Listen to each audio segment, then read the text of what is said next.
I'm Kiva Carson. I just graduated from Texas Tech University with my master's in language and literacy education.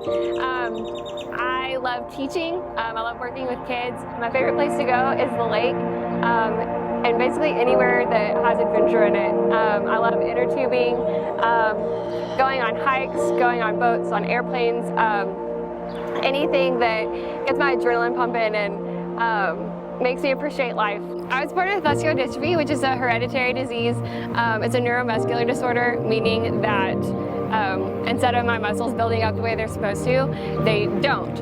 I was diagnosed when I was 2 years old, and not because I was super slow, but my sister was an old overachiever, and my parents thought something would just seemed a little off, so they took me in, and that's when they found out. I had a relatively normal childhood. I guess as normal as it could be, having muscular dystrophy. My parents still allowed me to play outside and jump on the trampoline. I still had chores just like my siblings and still got in trouble just like my siblings.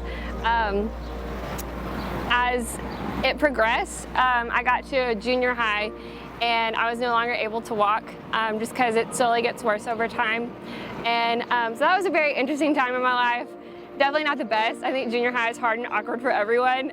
But even with that, I still did everything I wanted to do in high school. I went to a small private school where I was involved in just about everything. I was a cheerleader, I was on student council, I did well in school, I'm a self-proclaimed nerd. And having muscular dystrophy, yes, it is a physical weakness, and I've always tried very hard to not let it define who I am, but I have accepted the fact that it is a part of me, and it does determine not what I do, but how I do things.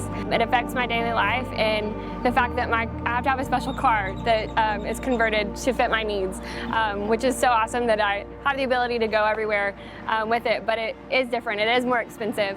In my daily life, I can't reach stuff on the top shelf.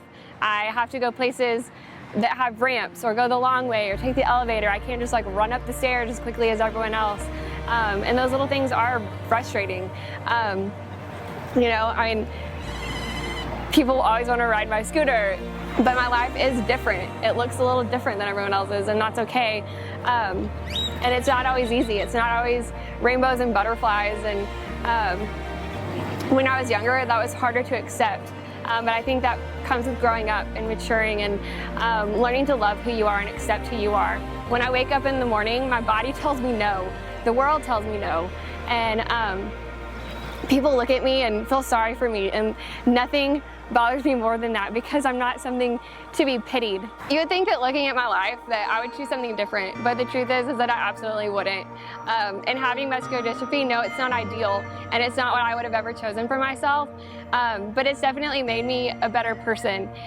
It's made me look at the world differently, to truly enjoy the little things in life, and inspired me to achieve the big things that people would think you couldn't. My dad has always said that my best and worst qualities is the same thing, and that it's my stubbornness.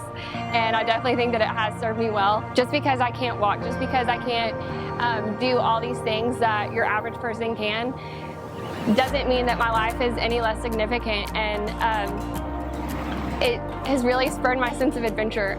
I've been given an adventurous heart, and I plan on seeking that out every single day. Having muscular dystrophy has given me the opportunity to break the status quo, break out of the mold, and see the world from a unique perspective. It's given me the ability to push through boundaries and make the most of every second I have. It's allowed me to see the beauty and weaknesses and turn them into strengths. Whatever the world looks at and views as a weakness, use it as your motivation to break the mold and change the world.